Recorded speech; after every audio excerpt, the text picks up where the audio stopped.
Let's consider the power of holding your deepest aspirations close to your heart. There's something almost sacred in the things we dream of and long for. Aspirations aren't just wishes, they're reflections of the core of who we are and who we yearn to be. They're not defined by anyone else's vision of success or happiness. They are intimate parts of our inner worlds, shaped by our unique experiences, values, and the depths of our imagination. When you keep those aspirations protected, you create a space that is entirely yours, untouched by the expectations or judgments of others. This isn't about secrecy, it's about preserving the purity of something that's deeply personal. Imagine a delicate plant that needs the right conditions to grow. Too much exposure, too much handling, and it doesn't thrive. Similarly, sharing our dreams too openly can sometimes expose them to influences that pull us away from their true essence. Sometimes well-meaning people can't help but impose their own fears or limitations onto what you're trying to create. Maybe they don't see your vision as clearly as you do, or perhaps they don't understand the journey you're on. They might suggest safer routes, smaller goals, or more predictable outcomes because they're looking at it through their own lens, not yours. Their input, though often loving, can create clouds around your vision, making it harder for you to see where you truly want to go. There's a delicate strength in letting your aspirations live in this quiet space within yourself. When you don't feel pressured to explain them, defend them, or justify them, you have more freedom to explore them fully, to play with them, and to see where they lead without interference. You are not constantly having to reframe your dreams to fit someone else's understanding. Instead, you're creating them according to your own truth. This inner freedom, this privacy, lets your aspirations grow more authentically, without bending to outside opinions or expectations. And here's another thing: there's incredible power in mystery.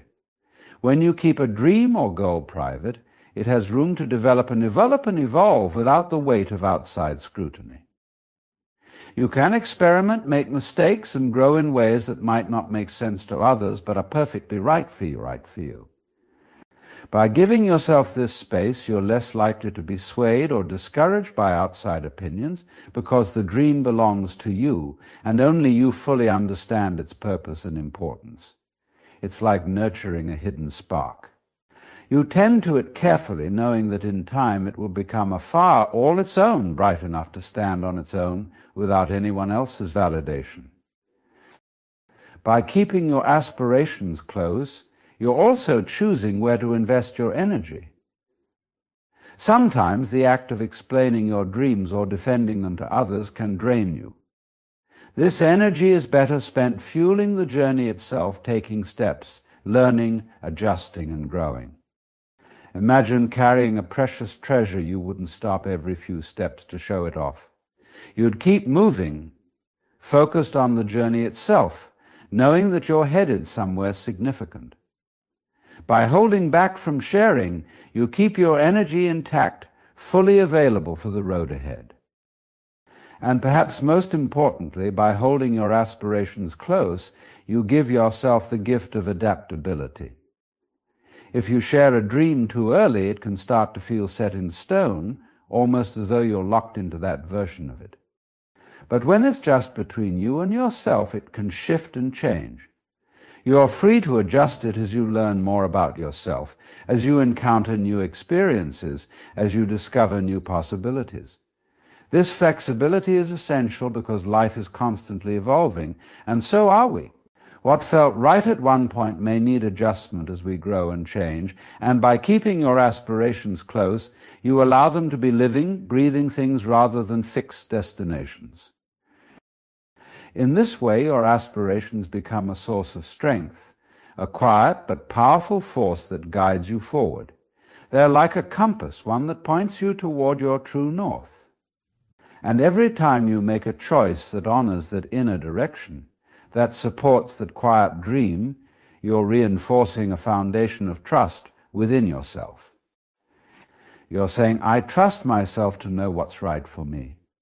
I trust myself to go at my own pace, to make my own decisions, and to create a path that's true to who I am. Keeping your aspirations private isn't about isolation. It's about nurturing a sense of independence and inner peace that doesn't rely on external approval. When the time comes and you feel ready to share, your aspirations will be so deeply rooted that they won't be easily shaken by the winds of opinion. They'll be a part of you, fully formed, able to stand strong in the light of day. But until then, you hold them close, allowing them the space to grow and unfold naturally, free from the weight of others' expectations. In the end, the choice to keep our deepest aspirations close is a choice to honor ourselves, to cultivate a life guided by inner truth. It's a reminder that not everything has to be shared to be real or validated to be worthy. Sometimes the most powerful journeys are the ones we take quietly, with a sense of reverence for the unique path we're on. And when we allow ourselves this space, we come to realize that our dreams are not defined by others' perceptions or expectations. They are shaped by our own courage, commitment, and clarity. So hold your dreams close, let them grow undisturbed. When the time comes, they'll be ready to shine in a way that is authentic and unshakable. Until then, keep nurturing that spark, knowing that you are on a path of your own making, one that will lead you exactly where you're meant to go. Let's talk about the value of keeping some of our vulnerabilities to ourselves. Now, when I say vulnerabilities, I don't mean hiding away parts of who we are or pretending that we're something we're not. Vulnerabilities are the tender places within us, the parts of ourselves that are sensitive to the world, and because of that they deserve care and attention. These are the things that might evoke a strong emotional reaction if exposed too openly: our doubts, our fears, our uncertainties. These are the parts that, when shared too freely, can sometimes lead to misunderstanding, misjudgment, or even misuse. We live in a world that tells us to share, to be open, to let others in. And in many ways, that's a beautiful thing. Connection and openness are what make us human. But there's also a quiet wisdom in understanding that not everything within us needs to be put on display, that some things are more precious when kept within a sacred, private space. Our vulnerabilities, in particular, benefit from this kind of protection, not because we're ashamed of them, but because they are still in the process of being understood by us.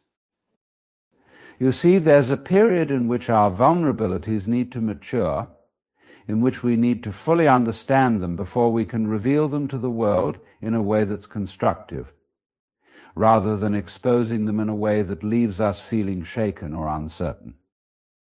It's a bit like tending a young plant. When it's still delicate, it needs shelter and protection, a safe place to grow stronger roots. If we take that plant and expose it to harsh winds and conditions too soon, it might not survive. In the same way, exposing our vulnerabilities too early or too openly can leave us feeling more fragile, less sure of ourselves, as though we've given away a part of our foundation before it was strong enough to stand on its own. Now, when we hold certain vulnerabilities close, we're creating a kind of inner sanctuary, a place where we can process, reflect, and understand ourselves. We give ourselves the chance to sit with those parts of ourselves, to explore them without needing to explain or justify them to anyone else. It's in this quiet space that we begin to understand what those vulnerabilities mean to us, where they come from, and how they shape us. Are they reflections of past wounds, or perhaps of a longing we haven't fully embraced? When we take the time to sit with our vulnerabilities, they begin to reveal their true nature. And we come to see them not as weaknesses, but as sources of strength, as parts of our humanity that connect us to others on a deeper level. The irony, of course, is that when we keep our vulnerabilities close, we often strengthen our connections with others rather than weakening them. When we don't feel the need to share every tender part of ourselves immediately, we create a foundation of inner confidence. And that confidence allows us to engage with others more freely without seeking validation or reassurance. We're not looking to others to make us feel whole, because we're doing the work within ourselves, holding space for our own growth, our own understanding. This self-reliance doesn't mean we're isolated or closed off. It simply means that we're able to engage with others from a place of wholeness, of quiet strength. There's also a kind of peace that comes with knowing that some things are ours alone. When we accept that we don't have to reveal everything about ourselves, we experience a freedom from the pressure to perform, to seek approval, to go a version of ourselves. And when we have strong boundaries, we're able to offer more of ourselves, more of our presence to the world, because we're not giving away our essence in ways that leave us feeling depleted. Over time, as our understanding of our vulnerabilities deepens, we may choose to share them. But by then, they're no longer fragile parts of us. They're integrated aspects of our experience, parts of our story that we share with strength and clarity. We're no longer sharing from a place of needing reassurance. Instead, we're sharing as a gift, an offering that may resonate with others and invite connection. But until that time, we nurture our vulnerabilities, knowing that they don't need to be seen to be real. They don't need to be spoken to be valuable. They simply need our care and understanding. So let your vulnerabilities remain close. Keep them as quiet guides, as companions on your journey. Know that they are precious, not because they're hidden, but because they remind you of your humanity. They remind you that you're on a path of self-discovery, one that honors both your strengths and your tender places. And as you walk this path, remember that your vulnerabilities are not weaknesses to be fixed. They are pieces of your wholeness, parts of the beautiful, intricate mosaic that makes you who you are. In the end, by holding space for our own vulnerabilities, we give ourselves a gift far greater than validation. We give ourselves the gift of self-trust, of inner peace. We allow ourselves to be whole, complex, and wonderfully human. And that is a strength that needs no audience, no approval. It is simply enough. Let's take a moment to talk about intuition and instinct, those deep, often quiet voices within us that don't speak in words, but are knowing. Now, we might think that intuition is just about following a sudden hunch or listening to a gut feeling, and sometimes it is. But it's also about something far subtler. Intuition is the wisdom that arises from a place beyond the mind, a place untouched by analysis or logic. It's not about figuring things out, rather. It's about recognizing what we know on a level that can't always be explained. The difficulty for many of us is that we've been taught to distrust this kind of knowing, to dismiss it as unreliable or even naive. We're trained, after all, to live in a world that values evidence, logic, reasoning, and while these are useful tools, they're not the only tools we have. They're just louder. They take up more space in our minds. But there's a quiet strength in listening to what the heart or the gut tells us, in tuning into the messages that can only be felt, not explained. Think about the times in your life when you just knew something was off, or when you felt an unexplainable pull toward a certain direction. That's intuition. It doesn't ask for proof. It simply tells us this is the way. The reason intuition is so often undervalued is that it doesn't conform to our need for certainty. The mind craves answers, conclusions, a way to wrap everything up in a neat package. But intuition doesn't work like that. It speaks in shades, in impressions, in feelings that are often ambiguous. It's more like a compass than a map. It points us in a direction without showing us every step along the way. And that ambiguity, that inability to know in a concrete sense, can be uncomfortable. But life itself is full of uncertainty. In embracing our intuition, we're learning to navigate life without needing to control every outcome, to trust that even if we don't have all the answers, we can still find our way. Now, how does this connect to the idea of self-reliance? Well, when we lean on our intuition, we're practicing a form of inner trust. We're telling ourselves, I don't need to look outside of myself for every answer. There's something profoundly empowering in that. It means we're no longer waiting for external validation, for someone else to tell us that we're on the right track. Instead, we turn inward, we listen, and we learn to rely on what we feel rather than on what we think we should do. This shift from external guidance to inner trust is transformative. It's what allows us to stand strong, even when others around us might question or doubt our path. Because ultimately it's our path, and only we can walk it. When we talk about trusting intuition, it doesn't mean we reject rational thought or dismiss the value of reason. Intuition and logic can coexist beautifully. Logic helps us navigate the physical, tangible aspects of our lives, while intuition guides us in a more subtle realm. It shows us things logic cannot, like where our true passions lie, or what might bring us a sense of peace. Often intuition is that feeling of resonance when something just feels right, even if we can't explain why. It's an alignment, a moment when everything clicks into place, and we recognize that we're exactly where we need to be. But here's the thing about intuition: it requires stillness. In a world full of noise, distraction, and constant information, listening to that inner voice means quieting the outer voices. It means creating space to feel and to listen deeply. This is why so many of us struggle to connect with our intuition. We're simply too busy, too wrapped up in the daily hustle to pause long enough to hear it. But if we slow down, if we allow ourselves to rest in silence, we begin to notice a shift. The mind quiets, the heart opens, and that inner knowing begins to emerge. It's a gentle process, but a powerful one. And with time, it becomes second nature, a reliable companion, guiding us through life's uncertainties. Now let's address the fear that sometimes comes with trusting our intuition. Many of us worry that if we follow our instincts, we might make a mistake, or that others might not understand our choices. We think, what if I'm wrong? But intuition isn't about being right or wrong. It's about aligning with what feels true for us in that moment. Even if it leads us down a path that others don't understand, or if it seems illogical to the outside world, it's still our truth. And in following it, we're honoring our own unique journey, rather than conforming to someone else's expectations. In trusting intuition, we're cultivating a sense of resilience.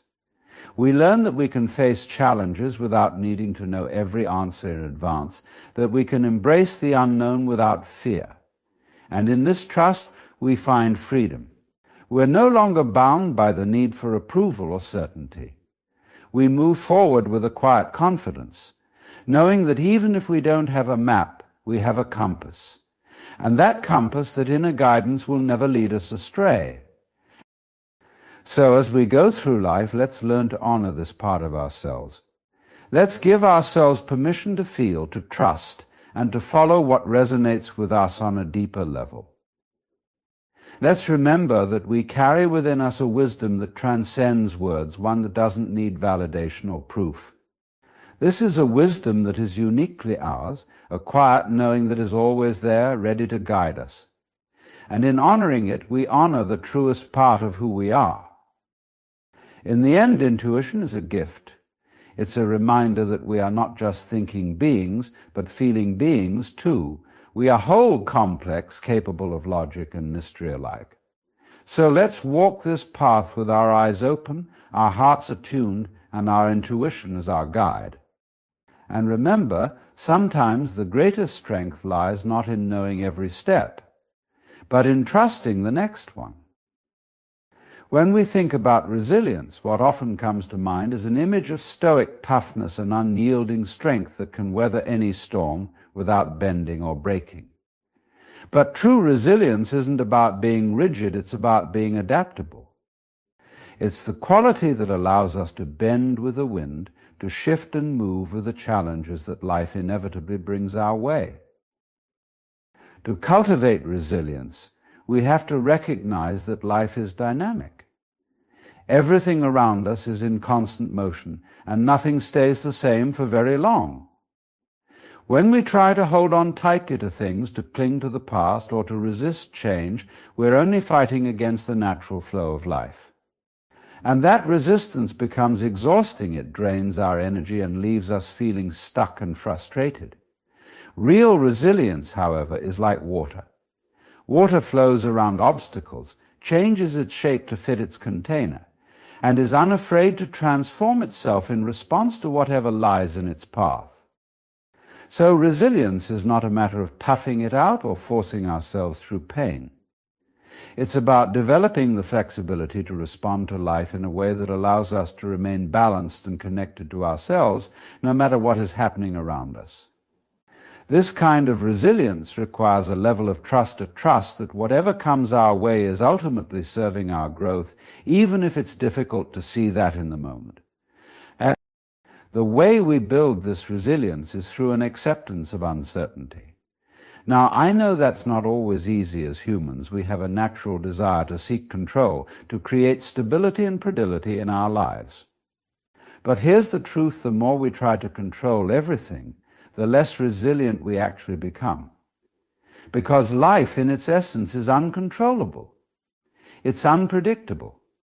And our attempts to control it only create tension within us, a resistance that makes us brittle and vulnerable when challenges inevitably come.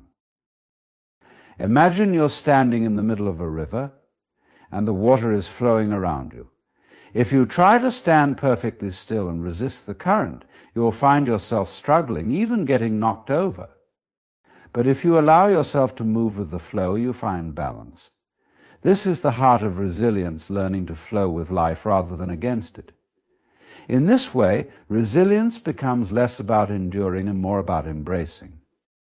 It's about trusting that we can navigate whatever comes, not by rigidly bracing ourselves, but by learning to move with grace and ease through whatever life brings. A big part of this resilience comes from understanding that our thoughts and emotions, while powerful, are not the entirety of who we are. Yes, we might feel fear, disappointment, or frustration when life doesn't go as planned. But those feelings are just passing experiences. They're like clouds drifting across the sky here one moment and gone the next. The problem is we often cling to those feelings, letting them define us rather than recognizing them as temporary.